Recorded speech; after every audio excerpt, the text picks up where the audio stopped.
Hola, ¿qué tal? Un saludo cordial para todos. Estamos arrancando una edición especial de Mirada Clave, el programa en el cual analizamos y debatimos sobre la economía de nuestro país. En la fecha vamos a estar conversando con el doctor Carlos Fernández Valdovinos, doctor en economía y exmiembro del directorio del Banco Central del Paraguay. Vamos a estar contando con su mirada detallada y analítica acerca de todo lo que está ocurriendo dentro de la economía paraguaya y cuáles son nuestras proyecciones a futuro. Hay que recordar que nuestro país, como prácticamente todo el mundo, sufrió los embates de la pandemia en el año 2020 y posteriormente fue reincorporándose o fue reacomodando algunos de sus principales indicadores económicos. Pero ¿en qué condiciones estamos actualmente? ¿Cómo hacemos para ir recuperando la solidez macro que siempre exhibió nuestro país? Todavía existe, pero precisamente hay debates y análisis acerca de que hubo un deterioro que se nota dentro de estos números, dentro de estos índices, y esto se tiene que hacer frente con políticas decididas para ir actualizando y para ir recomponiendo. ¿Cómo va a ser ese camino? ¿Cómo va a ser ese proceso? ¿En qué parte del trayecto actualmente estamos? ¿Cómo se fue acomodando la política monetaria de nuestro país en todo este camino? ¿Cómo fue la política fiscal? Se tiene un amplio debate acerca de los niveles de deuda de nuestro país, el déficit fiscal, la necesidad de hacer reformas económicas, un acuerdo con el Fondo Monetario Internacional de por medio. Son numerosas las cuestiones que tenemos para analizar con el doctor Carlos Fernández.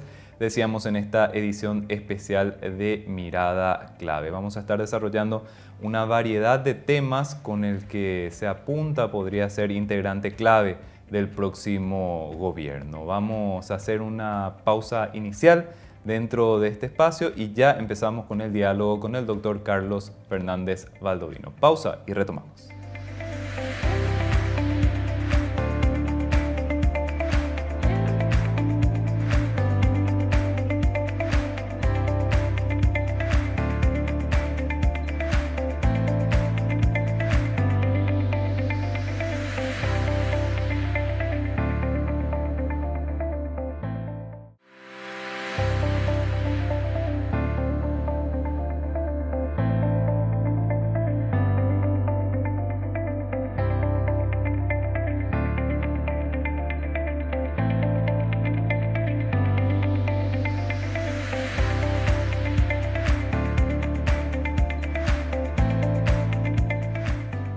Continuamos en Mirada Clave, ya estamos compartiendo este espacio con el doctor Carlos Fernández Valdovinos. Doctor, ¿cómo le va? Muchísimas gracias por participar de Mirada Clave. No, por favor, muchísimas gracias a vos por la invitación. Encantado de estar en el programa.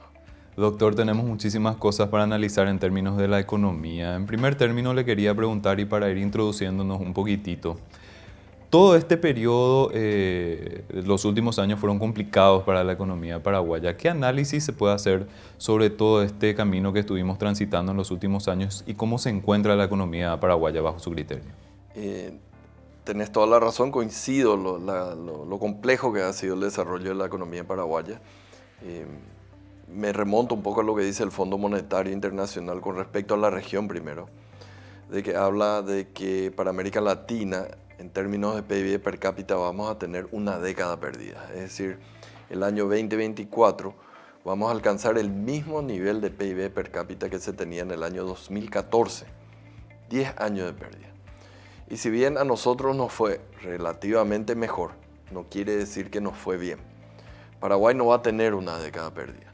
Pero si uno mira los números de cómo va a cerrar el 2023, ese PIB per cápita va a ser exactamente el mismo que el del año 2018.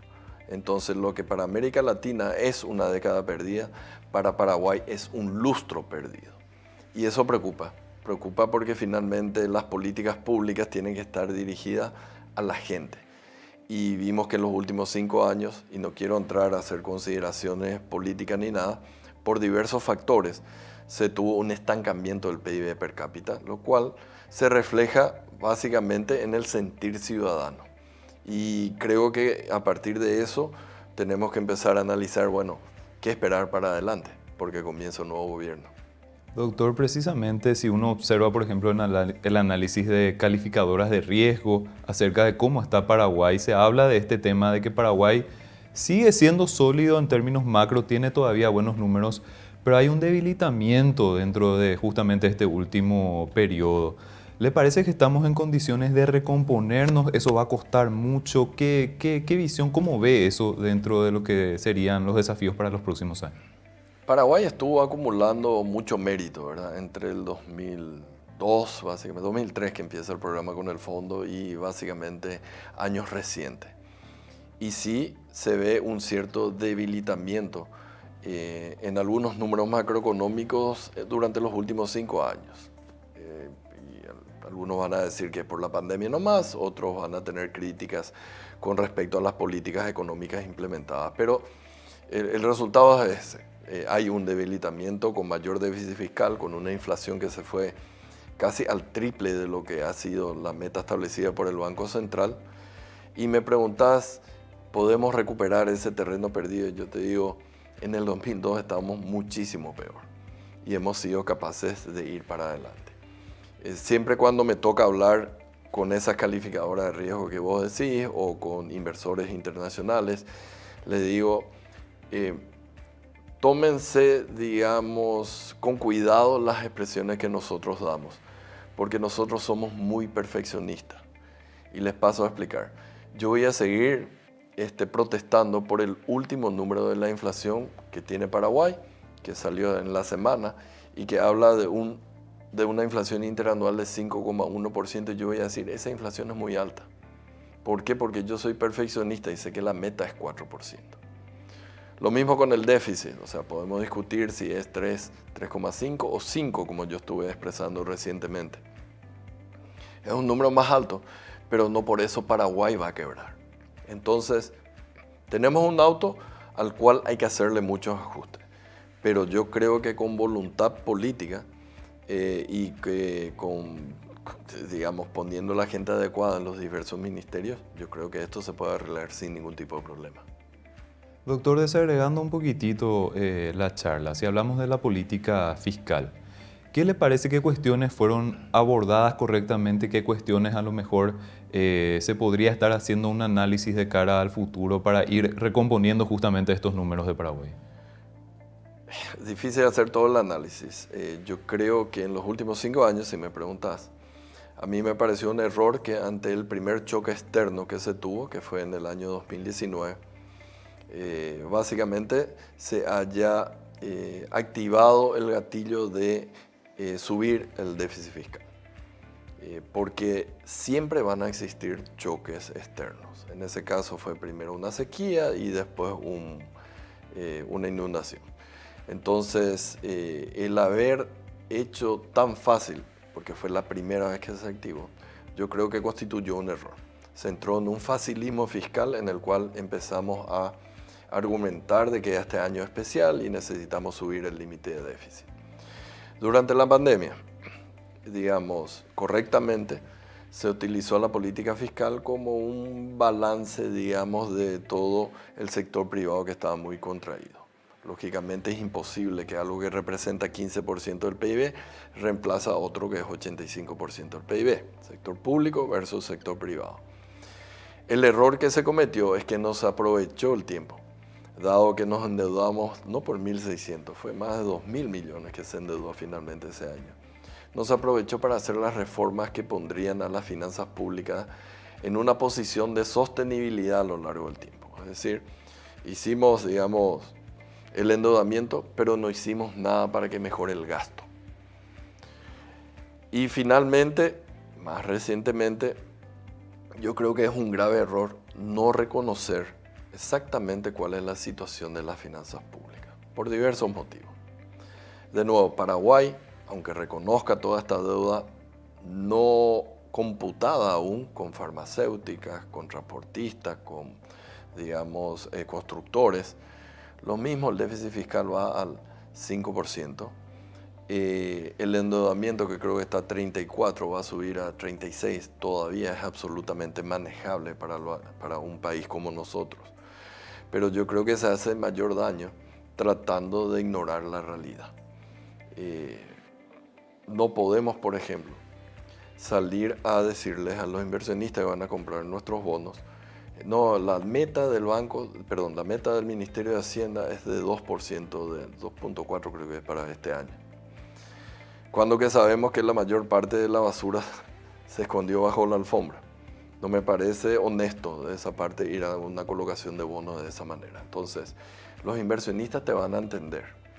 Cuando vos le decís, mira, finalmente el costo fiscal fue mucho mayor a ese 6,1% que tuvimos en el 2020 y estuvimos arrastrando los efectos de eso hasta ahora, porque cuando pasó 2020 y no pusimos todos los gastos, en el 2021 usamos recursos para pagar del año anterior. En el 2022 usamos recursos para pagarlo del 21 y así sucesivamente. Entonces, muchas de las horas que se están ahora la gente reclamando, no son obras que se hicieron ahora en abril, en febrero o en marzo de este año, son obras ya del año pasado. Por ese efecto de ir pasando o pateando la pelota para adelante y no reconocer de una buena vez. Lógicamente, si reconocemos de una sola vez y va al déficit a 5, tenemos que explicarle a los inversionistas y a todo el mundo, mira, esto es reconocer esta deuda, pero no vamos a incurrir nuevamente en eso. A partir de ahí, directo al 1,5% de déficit máximo que está establecido en la Ley de Responsabilidad Fiscal. Precisamente, doctor, el tema de la ley de responsabilidad fiscal también siempre es motivo de análisis en el sentido de que hay también una propuesta de ir actualizando la ley de responsabilidad fiscal. ¿Cómo le parece este debate? ¿Le parece que podemos ir haciendo actualizaciones para ir mejorando un poquitito en este aspecto? Me parece bien, pero me parece más importante el pragmatismo. ¿A qué te digo? Te voy a dar un ejemplo. Cuando estaba en el Banco Central del Paraguay, ¿verdad? La gente me decía, vamos a quitar los 3-0, vamos a quitar los 3-0. Y sí, puede ser importante, digamos, yo no estoy muy arraigado a, digamos, seguir diciendo la moneda más antigua si deja de tener las funciones que debe tener una moneda. Pero yo lo que les decía era genial, me parece importante, pero vamos a poner en perspectiva. Pasar una ley no es fácil, ¿verdad? Y yo necesitaba pasar algunas leyes que me parecían mucho más importantes y la hicimos. Ley de bancos, Carta Orgánica del Banco Central, la nueva Carta Orgánica del Banco Nacional de Fomento. Son 3 leyes financieras muy importantes y creo que hasta emblemáticas, ¿verdad?, para pasar en un gobierno. El otro, sí, puede ser importante, pero cuando uno compara, ¿dónde tengo que poner los esfuerzos? La Ley de Responsabilidad Fiscal tiene formas de pulirse, de mejorar. Ahora bien, si hace 5 años ya no cumplimos con la Ley de Responsabilidad Fiscal, ¿por qué es tan importante cambiar la Ley de Responsabilidad Fiscal? Entonces, si me decís a mí, bueno, ¿y entonces qué tenemos que atacar? ¿Y dónde están las reformas? Una ley de superintendencia de pensiones es, en este momento, en términos relativos, mucho más importante que la modificación de la Ley de Responsabilidad Fiscal. Ahí está el dinero de mucha gente que trabajó muchos años y que está siendo administrado con gente que finalmente, porque juega con arco libre, termina procesado. Entonces, yo quiero hacer ese pragmatismo. Hay miles de leyes que son importantes, pero tenemos que elegir las que van a tener mayor impacto. Entonces, ley de responsabilidad fiscal, yo ya vi, conozco, máximo creo que hay, te puedo decir, cambia la forma para que sea contracíclica y demás, pero el impacto de eso yo creo que no es tanto como podría ser resolver el problema de la caja fiscal, resolver el problema de la mala administración de recursos que hay en los fondos de pensión. Entonces, seamos pragmáticos, elijamos, porque no vamos a poder pasar todas las leyes de una sola vez. Ese probablemente sea el punto principal para el próximo gobierno, doctor. Yo creo que va a ser el punto inicial de las reuniones que me tocó a mí participar. Es, yo creo, la primera ley que probablemente de reforma que se presente, que es la ley de superintendencia de pensiones. No podemos, te digo de nuevo, preocupándome por gente que trabajó mucho tiempo, seguir desperdiciando los recursos. Es un esquema de 2 pasos. Primero, cuidar la plata que ya tenemos, que es tener una superintendencia de pensiones para que esa plata que ya se tiene se administre correctamente. Segundo paso, garantizar de que a futuro vamos a tener plata para pagarle a todo el mundo.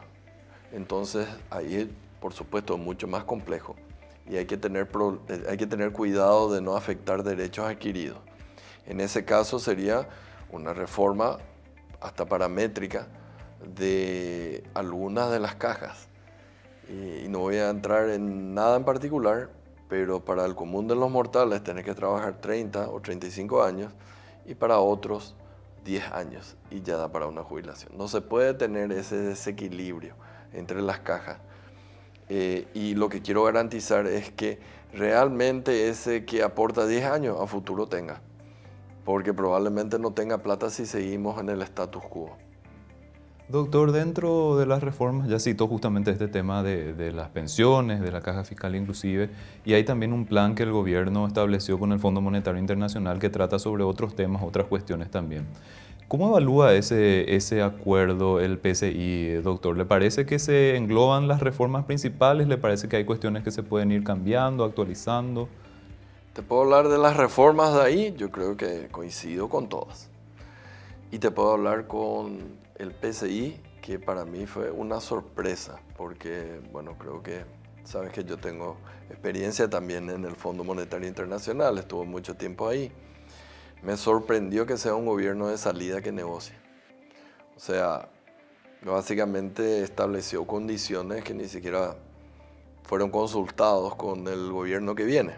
Entonces, probablemente es interesante tener el instrumento, pero probablemente se va a tener que ver qué contiene exactamente. Yo personalmente no vi todavía todas las reformas, ni tampoco la viabilidad de ese programa en términos de las ventas cuantitativas. Pero yo creo que el Fondo Monetario es consciente de que estuvo negociando con un gobierno que estaba de salida. Y por lo general esa es una mala práctica. Doctor, habló ya del tema de la deuda, pero quería profundizar un poquitito más porque es algo que siempre forma parte del debate y que siempre uno está analizando. La deuda pública de Paraguay, según los organismos internacionales, está todavía en términos manejables, pero se está acercando cada vez más decididamente hacia los techos o hacia los topes. Doctor, ¿qué nos espera en términos de deuda pública? ¿Cómo vamos a ir manejando este tema en los próximos años? Yo creo que más que el nivel, a mí me preocupó de repente la velocidad de incremento. Estaba leyendo justamente unas declaraciones de Lea Jiménez y que, bueno, está el número como para chequear, 100% de crecimiento. Y una cosa es crecer porque también en el gobierno en el cual participé duplicaron la deuda, pero una cuestión es duplicar de 1 a 2 y otra cuestión es cuando ya tenés 1000 ir a 2000. Entonces hay que mirar ambas cosas, ¿verdad? En términos porcentuales de crecimiento y también en el nivel. El nivel a mí no me preocupa todavía, yo creo que hay espacio. Hay varios estudios. Me tocó participar en un equipo de trabajo, ¿verdad? Justamente volviendo a analizar realmente cuál lo que es el límite para Paraguay. Y ese 40% que se había establecido inicialmente pareciera estar basado en algunos supuestos un poco exagerados. Pero tampoco no quiere decir que me quiero ir como Argentina, 70. O sea, hay que cuidar la tarjeta de crédito que nos da. Tampoco es para reventarte hasta el monto máximo y estar permanentemente en revolving. Si nos preocupa el nivel de deuda con relación al PIB, que es lo que estamos hablando, hay dos formas de hacerlo. Cuidar el numerador, cuidar el crecimiento de la deuda y hacer algo con respecto al denominador. Entonces, ambas cosas tenemos que atacar. Por supuesto, son políticas diferentes. La parte del numerador va a depender de cómo manejemos el déficit de cada año. Por eso es que yo hablo de reconocer la deuda que no está contabilizada y a partir de ahí ya converger rápidamente a la ley de responsabilidad fiscal con el 1,5. Y el denominador va a depender un poco del crecimiento de la economía, básicamente. Entonces, el gobierno no va a hacer milagro. Yo creo que fue un error pensar de que el gobierno Superman y durante los últimos 5 años la mayor parte de las ideas eran con respecto al fisco y que el Banco Central no debe asumir subir la tasa de interés porque no le va a ayudar después al gobierno a endeudarse y por tanto gastar más. Hay que empezar a trabajar con el sector privado para que el PIB crezca realmente, volver a ganar la confianza. Es 85% del PIB. Si el sector privado no funciona, acá no vamos a crecer. Doctor, hacemos una pausa cortita y seguimos conversando.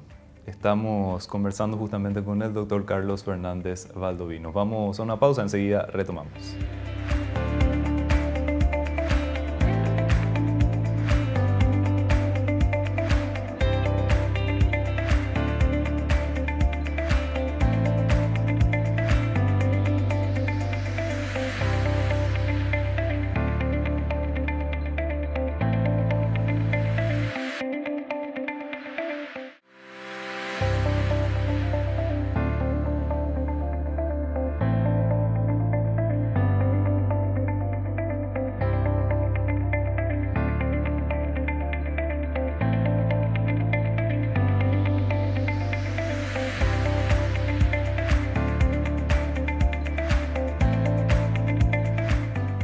Continuamos en Mirada Clave y seguimos conversando con el doctor Carlos Fernández Valdovinos.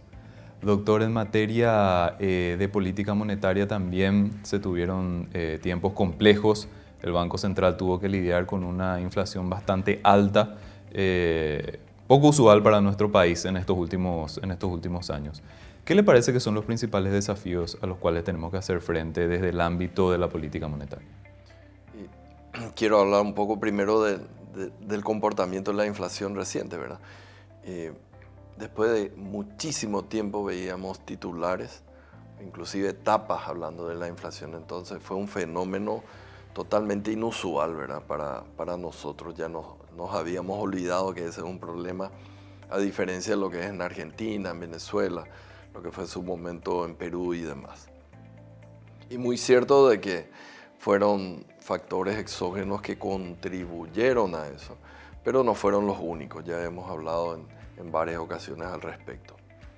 Pero de acá para adelante, si bien vemos de que la inflación va convergiendo, digamos, de ese 11,8% que alcanzó como máximo a algo así como 5,1% ahora, tenemos que tener mucho cuidado con los pasos que vaya a dar el Banco Central de acá para adelante. Por un par de motivos. Digamos, si uno ve el comportamiento en el margen de la inflación, incluso con el último número que hay, que es 0, todo lo de este año, eso es mayo, promedio de los últimos 5 meses, continúa siendo elevado. Básicamente, si uno considera enero, febrero, marzo, abril, mayo, hace un promedio, está por encima del 0,4%, que anualizado te da más de 5%. Entonces, si uno considera un indicador, vamos bien, pero no solamente hay que ver el promedio de 12 meses, hay que ver un poco en el margen que está pasando, y en el margen los últimos números, excepto este que vino 0, están todavía relativamente altos. Hay que tener cuidado en decir ganamos el partido y todavía hay tiempo de descuento, básicamente. Y eso justamente es lo que dijo la que era economista jefe del Fondo Monetario y que ahora es la número 2 ahí en el Fondo Monetario, que básicamente le advirtió a los bancos centrales en una conferencia que dio en Brasil recientemente, la semana pasada, de que cuidado con aflojar, digamos, muy rápidamente la política monetaria, porque finalmente la inflación puede volver a venir y los costos van a ser mucho más alto. Y ahí vuelvo otra vez a la historia. Hablamos de una inflación de 11,8 como máximo. La gente afuera básicamente empieza a criticar mucho los números del Banco Central, pero yo creo que es un poco por desconocimiento de qué son los números del Banco Central. Cuando el Banco Central mide con una canasta que le representa, o que representa el consumo de todos, pero de nadie en particular. Y la gente que está en la calle, muchos de ellos, dependiendo de su nivel de ingreso, tienen una canasta de consumo muy diferente a la del Banco Central. Y vayamos a los sectores más vulnerables. Ahí básicamente 90, 92, 95% del ingreso se utiliza para alimentos. Y cuando uno va a los números del Banco Central y mira la inflación de alimentos, incluso hay separaciones de diferentes formas o ítems en la parte de alimentos. Algunos de ellos del año 2018 hasta ahora subieron un 60%. Entonces, esa gente siente que su bolsillo está mucho más golpeado de lo que son los números del Banco Central. Y tienen razón en protestar y en decir, no, el Banco Central, ¿dónde hace su encuesta? No porque está mal lo del Banco Central, lo del Banco Central está muy bien hecho. Tiene un objetivo, pero no es el objetivo medir justamente la inflación de esa gente que usa mucho para consumir alimentos. Ahí la gente está muy golpeada. Ahí la gente ahora consume 40% de lo que consumía en el 2018. Entonces la inflación va a seguir siendo un tema de debate de acá para adelante. Y el Banco Central va a tener que seguir teniendo cuidado en los siguientes movimientos que vaya a hacer en términos de la tasa de política. Es cierto, nos gustaría a todos tener una tasa de interés mucho más baja del Banco Central, porque eso se va a traducir en una tasa de interés mucho más baja para todo el mundo, por lo menos para los que tienen acceso al crédito.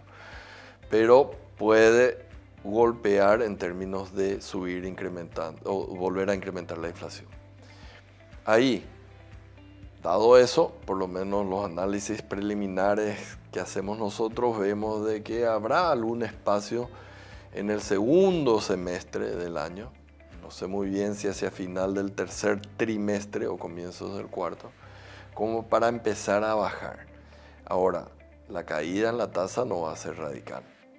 Este número de 8,5 es alto en términos históricos, desde que está la implementación de metas de inflación, pero no es tan alta como llegó Brasil, 13,75. Pero de todas maneras no vamos a bajar de 8,5 a 4. Va a tener que ser algo gradual. Entonces, con esa gradualidad, yo espero de que finalmente la inflación vaya convergiendo a ese 4% medido por el Banco Central, y también de que pare el incremento de precios en los alimentos, que es el que más golpea a mucha gente que tiene ingresos más precarios. Doctor, yo entiendo y conozco su postura, pero igual le consulto. Yo sé que el tema de la tasa de política monetaria tiene justamente el efecto de ir conteniendo la inflación, pero hay que también reconocer que tiene su efecto para la economía en general, para las tasas de interés, y bueno, tiene su costo también efectivo de la política monetaria, ¿verdad? Son cuestiones que también se tienen que considerar. Absolutamente, pero mira qué maravilla sería que cuando uno está enfermo no tenga que sufrir los sinsabores de los remedios. Y básicamente nosotros estamos enfermos en términos de incremento de precios y vamos a tener que tomar una medicina que es amarga. Y me vas a decir, bueno, pero ¿por qué hay que tomar? Y porque es el mejor medicamento que se vio para que vos te cures. La experiencia histórica, los trabajos académicos, mi propia experiencia, todo indica de que la función del Banco Central es el control de la inflación, o debe ser el control de la inflación. Que cuando se mete en camisa de 11 varas y trata de jugar en otras posiciones le va muy mal y perdemos todo por goleada. No le ponga al Banco Central, que es arquero y defensor, que se vaya a cabecear al córner. Para la cuestión de, digamos, crecimiento y demás, que creo que es lo que te preocupa, está la política fiscal. Están otros instrumentos que te pueden servir. Para eso están ellos, para hacer los goles. Nosotros estamos, o el Banco Central está para defender más que para atacar. Entonces, cuidado con lo que se le pida al Banco Central en términos de qué función debe cumplir. Pero de todas maneras, el fisco también puede ayudar al Banco Central. Cuando bajemos, digamos, este déficit enorme que tenemos, también ayuda a que se reduzca la tasa de interés del banco. Por eso es importante que haya coordinación entre la política fiscal y la monetaria. No que el Banco Central sea una torre de marfil que no le escucha a nadie.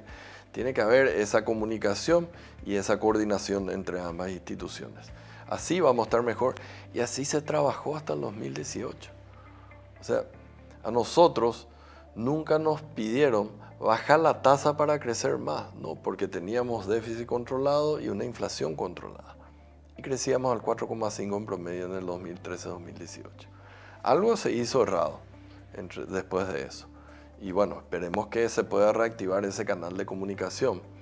Porque le digo a mis alumnos, sabes que enseño también afuera, y le digo a mis alumnos, tengo yo un dicho, que es el ministro de Hacienda puede ser el mejor amigo o el peor enemigo del gobernador o del presidente del Banco Central. Y después continúa, y me tomé una buena cerveza con el ministro durante mi gestión. Quiere decir que había coordinación. Eso es importante volver a tener. Doctor, teniendo en cuenta justamente todo eso que está mencionando y la necesidad que tiene Paraguay de ir reactivando el crecimiento económico con mayores tasas, ¿cómo hacemos? Justamente menciona lo de la coordinación de la política fiscal y la monetaria, pero hay cuestiones de repente hasta estructurales de la economía, cuestiones que tenemos que ir viendo como país para tener un mejor desempeño económico. ¿Hacia dónde vamos? Doctor, ¿qué le parece que son las cuestiones principales que tenemos que atender para tener ese mayor crecimiento económico y mejor crecimiento económico también? Empezaría con una pregunta. ¿Podemos? Sí podemos tener un mejor crecimiento económico porque ya lo tuvimos hasta recientemente. Algo pasó que de repente nos estancamos en términos de PIB per cápita. La segunda cuestión, varita mágica. No existe. No hay la varita mágica que va a venir, llámese Santiago Peña, llámese Juan de los Palotes, llámese cualquiera que va a venir con una magia que al día siguiente va. Esto es un proceso. Esto es un proceso y en este caso el proceso es empezar a poner la cancha en condiciones para que los jugadores puedan jugar bien el fútbol. ¿Quién pone la cancha en condiciones? El gobierno, que representa el 15% del PIB. Y entonces el gobierno, para que esté en condiciones, no puede tener una deuda ahí oculta que no se le paga, porque no se le paga al sector privado.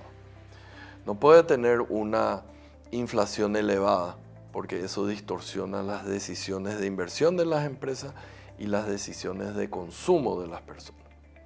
Y de hecho afecta el poder adquisitivo del consumo, lo cual es parte importante del PIB. Entonces el gobierno, arreglame la cancha para que volvamos a jugar bien. ¿Y quiénes son los jugadores que van a jugar? El sector privado, 85% del PIB. Ya sabes mi formación, pero aparte no existe ni la más mínima posibilidad de que sea el gobierno el que lidere el crecimiento económico del país. Es el 85% el que va a liderar. Entonces, pongamos en condiciones para que las personas, las empresas consuman, inviertan, produzcan, ¿verdad? Porque hay capacidad ociosa y ni siquiera hace falta invertir. Y bueno, y eso esperemos que se logre nuevamente poniendo reglas claras, ¿verdad? No queda muy bien visto de que se hagan licitaciones de 67 millones para lavado de ropa o de sábanas. Queda mal, el sector privado no tiene confianza para invertir, porque dicen que hay un carnaval de gasto. Entonces, ya se logró anteriormente darle esa confianza al sector privado y por eso crecíamos 4,2%. No porque vino un gobierno y empezó a generar ese crecimiento de 4,2, 4,5%. Entonces, volvamos, digamos, a lo básico. ¿Qué es lo básico? Arreglemos la macro, que muchas veces protestamos no llega a la micro, pero no es tan así, después podemos hablar. Arreglemos la macro para que después el sector privado pueda realmente generar los nuevos puestos de trabajo. Y doctor, precisamente tocó el famoso debate también, la macro y lo micro. Paraguay siempre tuvo números fuertes en materia macro, pero siempre se habla de que no se transmite tanto hacia la micro. ¿Cómo hacemos para que este proceso sea o más dinámico, un poco más consecuente entre ambos indicadores? Un par de cosas. Primero, de nuevo, yo no creo en la revolución, es la evolución. Los países progresan no porque tuvieron 2 años, 3 años de buenos resultados económicos. Es una tendencia a lo largo de muchísimos años. Chile, por ejemplo, empezó en los años 70, no voy a entrar en la parte política, pero empezó a hacer bien las cosas desde el punto de vista económico en los años 70 y 30 años después era recién la estrellita de América Latina. 30 años después. Entonces olvidémonos de que acá, de nuevo, varita mágica y todo el mundo está feliz, como decía Xuxa, y somos Suiza. Segundo, me encanta ese debate porque quiero que me muestren que no hemos hecho avances, que la macro no llegó a la micro, Te voy a dar dos cuestiones. Primero, periodo de buena macro. 2002, 2018. ¿Qué tenés ahí? Fuerte incremento, buena macro, se estabiliza el fisco, se estabiliza, estábamos en default selectivo, se estabiliza eso, se estabiliza la inflación. ¿Qué pasa en la micro? Por ejemplo, pobreza, más del 50%, llegamos al 24%. ¿Llega o no llega la macro a la micro? Claro que todo el mundo queremos estar mejor, pero a ese 25% de paraguayos que se le quitó de la pobreza, vamos a valorar un poco. Y no estoy hablando de ningún gobierno en particular, por eso te hablo de la tendencia. 2002, 2018. 2018, 2023. ¿Qué pasa con la macro? Acá vamos a hablar. Se nos fue la inflación, el déficit fiscal se nos fue para arriba, a lo mejor justificado un año, pero después siguió para arriba. No se pagan las deudas, etcétera, etcétera. ¿Qué pasó con la pobreza? Llegó básicamente a subir nuevamente. Esa tendencia de reducción llegó a subir nuevamente, se fue a 26, ¿verdad? Ahora abajo. Entonces, el lustro perdido en términos de PIB per cápita es mucho más doloroso de lo que se ve. ¿Por qué? Porque va a ser un lustro perdido en términos de combate a la pobreza. 2023 el número va a ser igual al del número del 2018. Entonces, la macro no llega a la micro. Te presenté un ejemplo y te presenté un ejemplo claro, cómo la mala macro te produce una mala micro. ¿Qué es eso? Y te puedo hablar de otras cosas también, como por ejemplo, antes, 2018, existía mucha más gente, digamos, ganando más que el salario mínimo.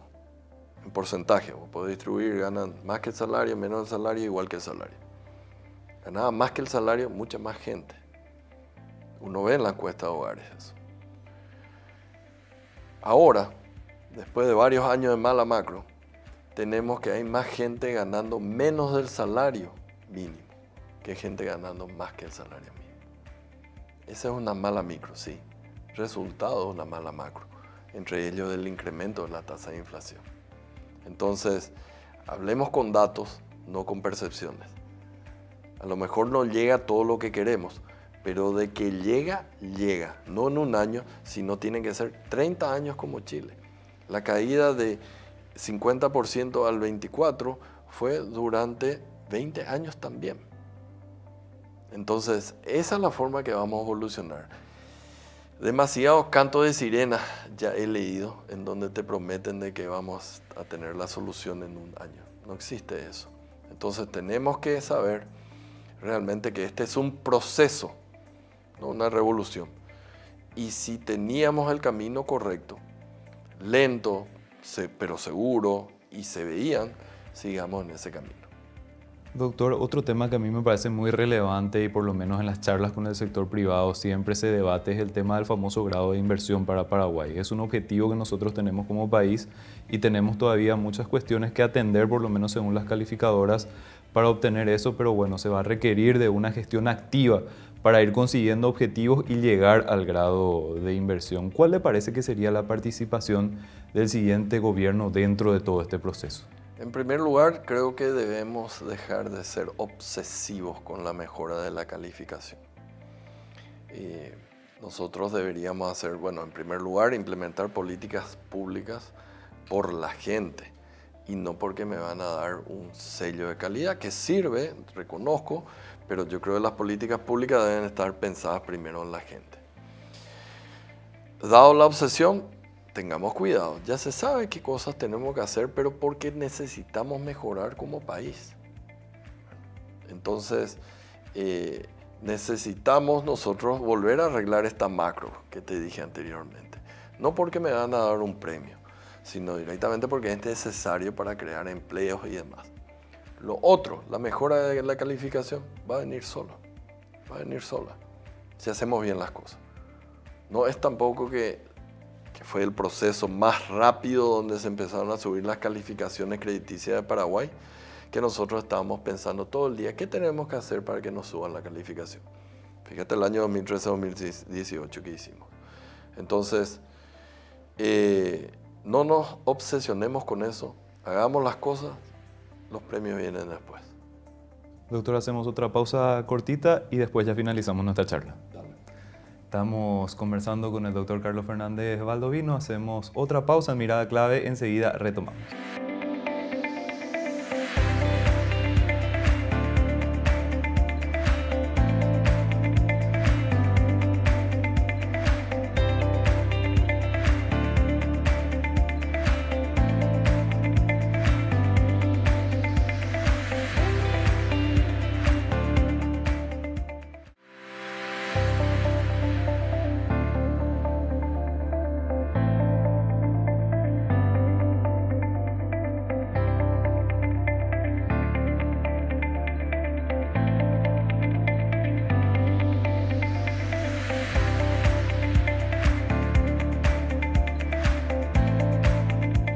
Continuamos en Mirada Clave y retomamos la conversación que estamos teniendo con el doctor Carlos Fernández Baldovinos.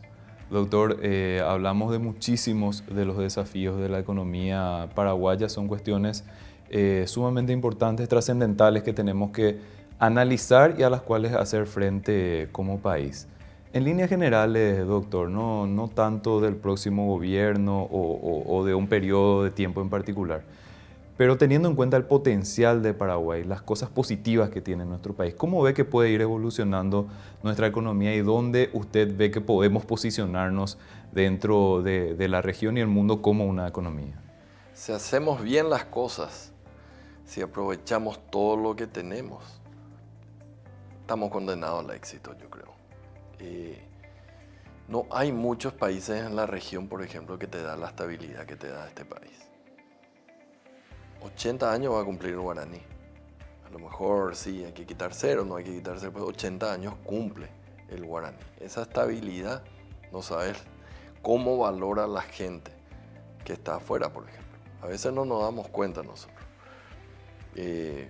Tengo amigos chilenos y demás que justamente ahora se descompuso eso. Incluso están atacando la independencia del Banco Central de Chile, que era uno de los ejemplos anteriores. Y justamente unos alumnos míos en la universidad me pedían para que haga un Zoom explicando un poco la importancia de la independencia del Banco Central. Entonces, tenés eso, tenés recursos naturales enormes, sin ningún tipo de desastre natural básicamente. Y ahí voy a hacer una pausa futbolera, lastimosamente, porque ni siquiera el ciclón ya sopla más. Entonces, tenemos todo para el éxito. Ojalá sigamos haciendo bien las cosas, fortaleciendo las cosas que hacemos bien y corrigiendo las cosas que hacemos mal, porque no hay país perfecto. Y a partir de ahí yo creo de que este va a ser un país mucho mejor para todos. Doctor, precisamente esa es la idea, de que Paraguay vaya avanzando dentro de todo este proceso económico y que sea una nación que también tenga la posibilidad de ofrecer mejores condiciones de vida para los ciudadanos. Eso se mide en parte con el PIB per cápita y también otros indicadores como la desigualdad, es decir, muchísimas cuestiones en las cuales Paraguay avanzó, como dijo usted, pero todavía queda un largo trecho por recorrer. Sí, así mismo, es que no va a haber nunca un país perfecto y después vamos a bajar la pobreza a 10, pero nos vamos a empezar a preocupar mucho más de la desigualdad. Le pasó a Chile, ¿verdad? Chile primero se empezó a preocupar por reducir la pobreza, que me parece acertado, y después recién la parte de desigualdad, ¿verdad? Luxemburgo es un país que tiene mucha desigualdad, pero querés vivir acá o en Luxemburgo. O sea, el PIB per cápita ya es enorme. Entonces, siempre van a surgir nuevos problemas, nuevos desafíos. Eso es interminable. La vida de uno es así. Termina la primaria, viene la secundaria, viene la facultad, viene el posgrado, vienen los trabajos. Siempre van a haber desafíos. Ahora no nos equivoquemos, digamos, no, ya está, paremos porque ya tuve mi diploma de colegio. No te va a ir bien en la vida. Entonces, Paraguay, paremos porque ya la inflación está en 4 y el déficit fiscal ya pusimos en 1,5. Nunca va a ser suficiente. Pero no destruyamos lo que ya hicimos bien y avancemos en lo otro. Y hay millones de desafíos en muchos ámbitos. En lo social, en lo económico, en lo ambiental, Queremos un mundo mejor para todo el mundo a futuro. Y estar a favor del medio ambiente se puede hacer muy bien con equilibrio con la producción. Ni irnos a la forma radical de matar el 50% de nuestras vacas porque emiten metano. Ni tampoco ir a la total deforestación de las cosas porque nos importa mayor soja o mayor ganado y no cuidemos el medio ambiente. Demasiadas gamas de grises hay por el medio. No vamos a ideologizar esto porque eso es lo que destruyó finalmente a muchas sociedades de América Latina y están teniendo problemas de seguir avanzando en el desarrollo económico y social. Doctor, no quiero incentivar a una mayor estructura pública o a un mayor gasto público, pero ¿le parece que todas estas cuestiones, estos desafíos, en algún momento podrían incorporar la adopción de un Ministerio de Economía dentro de nuestro país? Y si vas a reducir algunas otras entidades, creo que sí.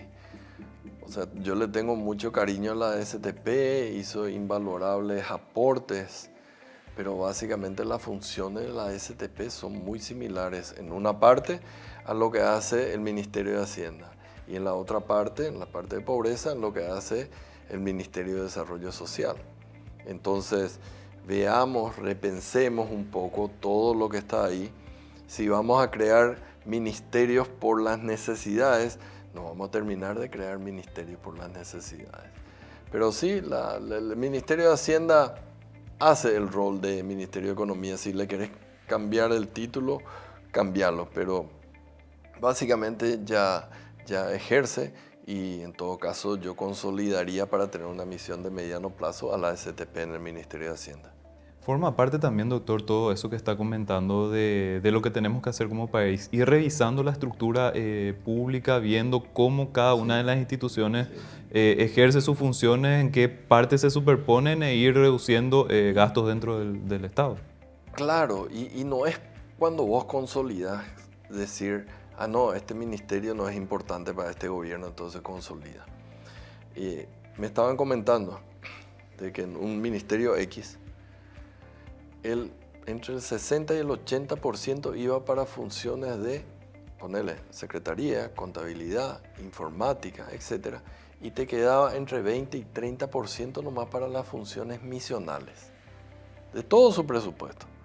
Y entonces no hacemos ningún favor, ponele, si se trata del Ministerio de la Niñez, por los niños, o el Ministerio de la Mujer, por las mujeres, tener que la mayor parte digamos, del presupuesto se van a estas cosas que si se tuviera consolidado en un ministerio, se gastaría una sola vez nomás, porque no necesitas tener tanta gente de informática o tanta gente de contabilidad y demás, va a tener una sola vez. Y entonces te va a sobrar mucho más recursos para ayudarle realmente a las mujeres que necesitan, ayudarle a los niños que necesitan. Entonces, no es gastar más, tenemos que gastar mucho mejor. Y no es perseguir algunas ideas, sino directamente ayudarle, porque te va a sobrar más para tu función misional. Eso no está viendo la gente. Empieza a crear para A, para B, esto es importante, y van creando ministerios en donde la mayor parte es burocracia y no precisamente el objetivo final de ese ministerio. Totalmente, doctor. El tema del gasto público es una cuestión demasiado importante para nosotros porque nosotros estamos también siempre constantemente en esa desconfianza hacia el Estado, si es que hablamos, por ejemplo, desde la óptica del sector privado, que no quiere que el Estado, por ejemplo, aumente impuestos o que busque otros mecanismos de ingresos, pero también en la medida en la que el Estado sea eficiente con ese uso de recursos, también va a estar abierto el sector privado a tal vez aportar un poquitito más y a que juntos como país podamos construir algo. Absolutamente, o sea, si yo pago mis impuestos y después veo esas licitaciones que hay, ¿verdad? Que no tienen pie ni cabeza, ¿quién va a querer pagar más impuestos? Si la solución es la solución fácil siempre, vamos a subir impuestos para que hayan algunos que paguen más. Nadie no va a querer pagar impuestos. Entonces, yo creo de que el Estado tiene que empezar a comportarse un poco mejor en términos de sus gastos, empezar a reducir este mal gasto y ahí a lo mejor la gente va a decir, bueno, ahora subamos el impuesto. Pero si ceteris paribus, nosotros empezamos a aumentar impuestos, ¿en dónde se va a ir esa plata? ¿Quién garantiza que realmente se va a ir a educación, que se va a ir a salud? y no se va a ir a cualquier otro lado, a la burocracia que básicamente a veces no cumple con lo que debe. Doctor, le agradecemos muchísimo su tiempo, su análisis, lo consideramos como una de las voces autorizadas para hablar de la economía paraguaya, su experiencia en el plano internacional, en el Banco Central del Paraguay también justamente ratifica eso y esperamos contar con su participación nuevamente en este espacio. Muchísimas gracias por la invitación y seguro, en cuanto me invite vamos a estar presentes. Muchísimas gracias, doctor. Estuvimos conversando con Carlos Fernández Valdovinos, doctor en economía y ex miembro del directorio del Banco Central del Paraguay. De esta manera estamos cerrando esta edición de Mirada Clave. Les agradecemos y les pedimos que por favor nos acompañen siempre en nuestras emisiones. Muchas gracias y hasta la próxima.